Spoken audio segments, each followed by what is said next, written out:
ఈ మన ఆవిర్భావ కార్యక్రమానికి వచ్చినటువంటి మీ మేధావులందరికీ, ముఖ్యంగా ఈరోజు నేను రావడానికి ఇంటికి వచ్చి పిలిచిన మన మిత్రులందరికీ, ఇటు సోములు, శంకర్ నాయకు, మన వాళ్ళందరికీ పేరు పేరున ధన్యవాదం.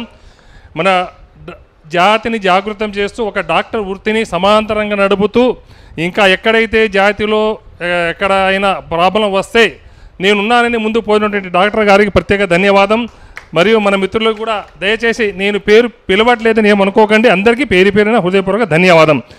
ప్రియమిత్రులారా, నేను యాక్చువల్గా మన భాషలో మాట్లాడకుండా తెలుగులో మాట్లాడడానికి గల కారణం, ఈ మధ్య రీసెంట్గా ఫిలిం నగర్ నుంచి కొంతమంది ఫోన్ చేసి వాళ్ళు ఏమన్నారంటే, మీరు బహుజనవాదిగా పోతున్నారు, బహుజన కాన్సెప్ట్తో పనిచేస్తున్నారు కాబట్టి ఏది ఏమైనప్పటికీ మేము ఫిలిం తీయబోతున్నాం, దాంట్లో మీరి హావభావాలు కావాలి, మీ యాక్షన్ కావాలంటే నాకు ఈ ఫిలిం ఇండస్ట్రీ నాకు కొత్త, నాకు తెలియదంటే, ఎందుకంటే మనము ఇన్ని రోజులు బంజారా జాతిని జాగృతం చేయాలని భాషలో మాట్లాడుతూ యూట్యూబ్లో, ఫేస్బుక్లో, వాట్సాప్లో చేసి విసికి వేసారి లాస్ట్కి ఇక మన వాళ్ళు రారు, క్యాంకటర్ని కుంగురొచ్చ రచ్చగని కేదాని దెబ్బ కాగో.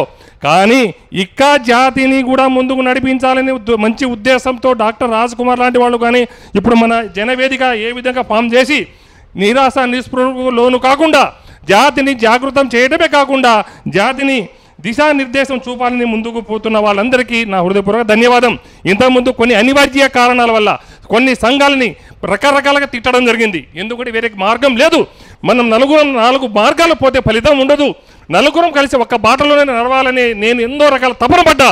కానీ స్వార్థం కొరకు, లేదా రాజకీయ లబ్ధి గురించి, లేదా ఎవరో వేసే భిక్ష గురించి, లేదా వాళ్ళు బానిస మెతుకులకి, బానిస సంఖ్యలకి అలవాటు అయిన వాళ్ళు ఒక రకంగా పోవటం వల్ల నన్ను చాలా ఇబ్బందికి గురైంది. అయినప్పటికీ కొన్ని సందర్భాల్లో మన జాతి మీద ఒక రకమైన గొడవ స్టార్ట్ అయినప్పుడు మన వాళ్ళు కొత్తగూడెంలో ఒక మీటింగ్ పెట్టారు. అప్పుడు నేను ఇంట్లో ఉన్న ఒక ప్రభుత్వ అధికారిగా నేను ఎక్కడ పోయినా కూడా లీవ్ పెట్టిపోతున్నా. ఎందుకంటే నేను బంజారా జాతినితో పాటు ఎస్సీ ఎస్టీ బీసీ మైనారిటీకి చైతన్యపరచడానికి ముందుకు పోతున్నా కాబట్టి అగ్రవర్ణాల నుంచి నాకు ఇబ్బంది ఉండొచ్చని లీగల్గా ప్రొసీడ్ అవుతున్నా. పొరపాటు నాకు లీవ్ రాకపోతే ఎక్కడ పోవట్లేదు. ఆ రోజు ఇంట్లో కూర్చొని నా సెల్లులో చూస్తున్నా నా బంజారా ముద్దు బిడ్డలు ఎంతమంది పోతారు, ఎట్లా ఉంటుందని ఏ ఒక్క టీవీలో రాకపోవడం నా దురదృష్టం, చాలా బాధపడ్డా. అప్పట్లో నేను ముఖ్యంగా 3TV బంజారా వాళ్ళకి అది ఒకటే చూశాను. తర్వాత మన శివలాల్ టీవీ, గోవర్ధనం టీవీ కానీ ఇప్పుడు గోవర్ధనం కూడా కనబట్టాడు. వేరే ఛానల్ వస్తే అమ్మటే ఆ సీను నాయక్ని పిలిపించి ఎక్కడ మన క్లాక్ టవర్ సాక్షిగా ఫేస్బుక్లో లైవ్లో పెట్టాను.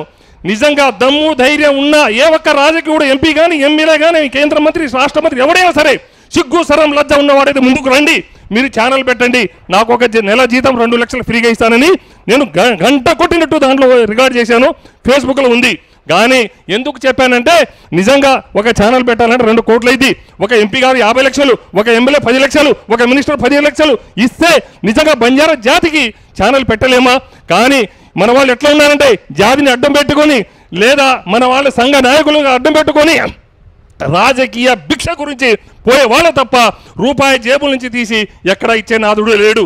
ఇప్పుడు మనం ఇంతకుముందు కాంగ్రెస్ ప్రభుత్వం కంటే ముందు, అంటే వైఎస్ రాజశేఖర్ ముందు ముఖ్యమంత్రి కాకముందు తెలుగుదేశం ప్రభుత్వంలో ఈనాడు, ఆంధ్రజ్యోతి ఎట్లా ఉండేది? రాజశేఖర రెడ్డి గారు నిర్మోహమాటంగా ఈ 2 ఛానళ్ళు కరదీపికగా తెలుగుదేశం పార్టీకి అనుబంధంగా అన్నారు. కానీ ముఖ్యమంత్రి రాజశేఖర రెడ్డి కాగానే ఆయన కూడా సొంతంగా ఛానల్ పెట్టుకోవడం, పేపర్ పెట్టుకోవడం, అంటే ఎవరికి వాళ్ళ సామాజిక వర్గాన్ని ఏ విధంగా అభివృద్ధి చెందుకోవాలి, ఏ విధంగా వాళ్ళ సామాజిక వర్గాన్ని ఇంకా ముందస్తు వరుసలో ముందు నడిపించాలని వాళ్ళ దృష్టిని సాధిస్తున్నారు. కానీ మన వాళ్ళు ఎస్సీ కావచ్చు, ఎస్టీ కావచ్చు, ఎవడైనా కానీ ముఖ్యంగా మన ఎస్టీలో ఉన్నటువంటి చైతన్యం రాకపోవడం చాలా దురదృష్టం. ఏ విధంగా అంటే, ఇప్పుడు నేను యాక్చువల్గా నా మాటలు చూస్తే బయట ఎంతోమందికి బాధ కలుగుద్ది. ఎందుకంటే ఈ కోటేశ్వరరావు గారు ఎప్పుడు మాట్లాడినా ఆవేశంగా మాట్లాడుతూ అందరికీ తిడతాడని. 100% తిడతా. మనిషికి పౌరుషం ఉండాలి. ఎందుకు ఉండాలి? నిజాయితీ, నిబద్ధత, జాతి గురించి అహర్నిశలు పనిచేసే వాళ్ళకి ఎవరికి, అలాంటి వాళ్ళకి డాక్టర్ రాజ్ కుమార్ లాంటి వాళ్ళకి ఉంటుంది కాబట్టే వాళ్ళు పొగరుతో ముందుకు నడుస్తారు. ఇప్పుడు పల్లెటూరులో ఎక్కడ వెళ్ళండి, ఒక బావి ఉంటుంది, అది ఎప్పుడు నీళ్లు తోడకపోతే దాన్ని తాగడానికి పనికి రాదు. అట్లా పడవ పడి దుర్గంధం ఉంటుంది. కానీ రోజు నీళ్లు తోడుతున్న బావికి ఎంత తీయటి నీళ్లు ఉంటాయి, ఎంత మృదుగా ఉంటాయి, పోయే వాళ్ళు కూడా దప్పికి తీరుస్తుంది. అందుకాబట్టే నేను ఎప్పటికీ నా వంతు నేను ఇప్పుడు చూడండి, నంబర్ 1 ఓటు విలువ తెలుసుకో, రాజ్యాన్ని ఏలుకో. మన వాళ్ళు ఏం చెప్పారంటే ఇప్పుడు ఓటు విలువ ఎవరికి వేయాలి, ఎందుకు వేయాలి, ఓటు వేసేటప్పుడు మనం ఆలోచించకుండా ఓటు వేస్తే ఎంతటి అనర్థం వస్తుందో కూడా వాళ్ళు విపులంగా చెప్పారు. బాబాసాహెబ్ అంబేద్కర్ గారు, నేను ఇన్నిసార్లు బండబుద్ధులు తిడుతూ కుల సంఘాన్ని నిలబెడుతూ, ఎందుకంటే కుల సంఘాల్లో ఆణిముత్యం లాంటి సంఘాలు ఉన్నాయి, కానీ నా దృష్టిలో నేను వెలివేసిన కొన్ని సంఘాల వల్ల నేను ఎన్నో అప్రతిష్టలు పాలు అయ్యాను. అవే మాటలు ఒక మహానుభావుడు పుస్తకంలో రాసి ఏ విధంగా రాశారంటే, మన అంబేద్కర్ గారు ఒకానొక సందర్భంలో ఎంతో రకాలుగా దిగులుకు గురయ్యారు. ఎందుకు గురయ్యారు?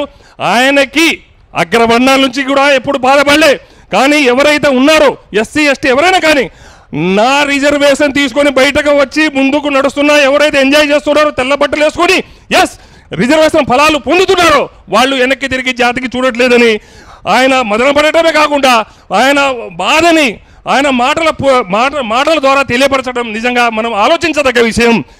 ఎందుకనగా ఇప్పుడు నేను ఇంత హ్యాపీగా ఉన్నానంటే లంబాడి పుట్టుకతో పాటు అంబేద్కర్ ఫలాలు పొందిన వ్యక్తిని కాబట్టి అంబేద్కర్ గారు ఏమన్నారు, ఎస్ మీరు బయటికి వచ్చిన వాళ్ళు మీ సంపాదనలో నెలకి 10% బ్యాక్ టు ద సొసైటీ చేయమన్నారు.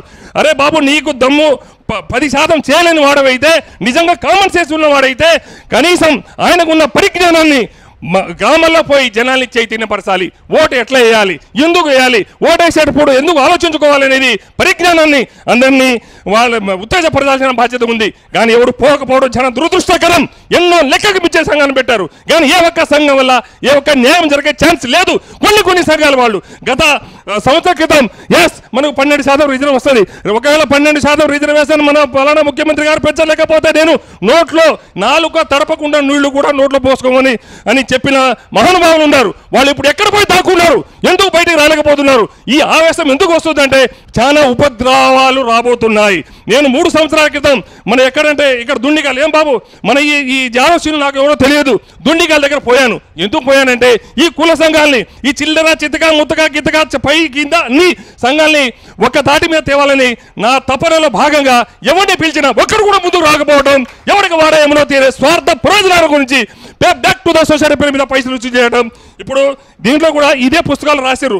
ఎవరైనా కానివ్వండి, నిజంగా ప్రతి ఒక్క ఎంప్లాయీ ఆయన వస్తున్నటువంటి సంపాదనలో 10% కాకుండా 5% కింద నిజంగా బ్యాక్ టు ద సొసైటీకి న్యాయంగా ఇవ్వగలిగితే కొన్ని కోట్లలో పైసలు జమ అవుతాయి. ఆ 10 కోట్ల అంటే కోట్లలో వచ్చిన అమౌంట్ని ఏ విధంగా జాతి ప్రయోజనాలని, ఏ విధంగా జాతి భద్రతని, ఏ విధంగా జాతిని చైతన్యపరచాలనే ఉద్దేశంతో మనము ఖర్చు పెట్టగలిగితే నిజంగా మనము ఎంఐఎం హైదరాబాద్లో ఉన్నటువంటి ముస్లిం సహోదరులకు ఏ విధంగా చైతన్యపరిచి ఏ విధంగా నరాల్లో ఎంఐఎం మీద వాళ్ళకు అవగాహన కలిగించారో అట్లా కలిగించలేమా? కలిగించగలం.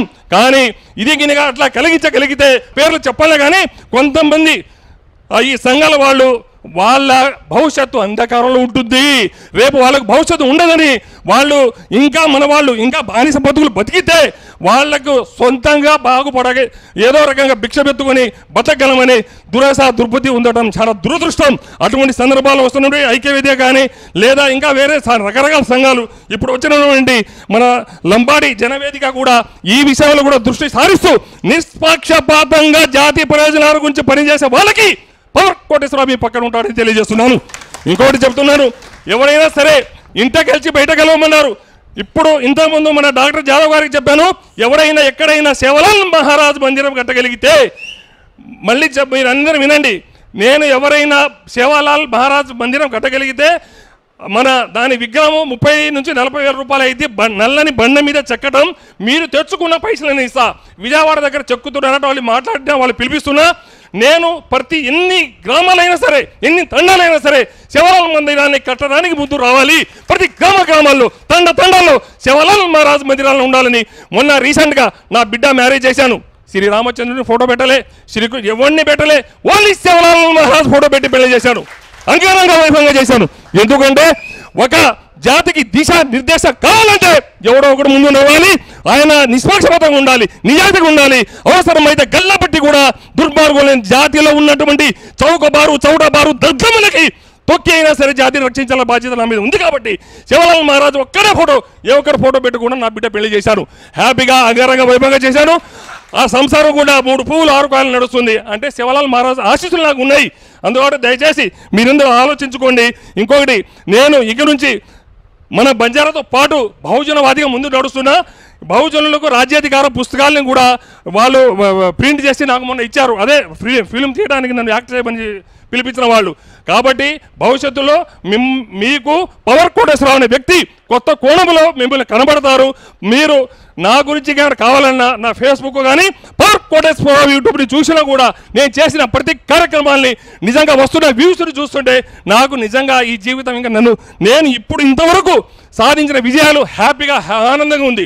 రోజుకు 5 నుంచి 10 మంది సబ్స్క్రైబ్ కావడం, ఏ ఒక్క పోస్టింగ్ చూసినా 5,000, 10,000, 4,000, 3,000 రావడం చాలా ఆనందంగా ఉంది. కాబట్టి నేను జాతిని ముందుకు నడిపించే దాంట్లో భవిష్యత్తులో బహుజనుల్ని ఏకీకరణం చేయడానికి, బహుజనులను రాజ్యాధికారం రావడానికి మన వాళ్ళు చేస్తున్న కృషిలో నేను కూడా తోడు ఉంటానని తెలియజేస్తూ ఈ అవకాశం ఇచ్చిన మిత్రులందరికీ పేరు ధన్యవాదాలు. నమస్తే.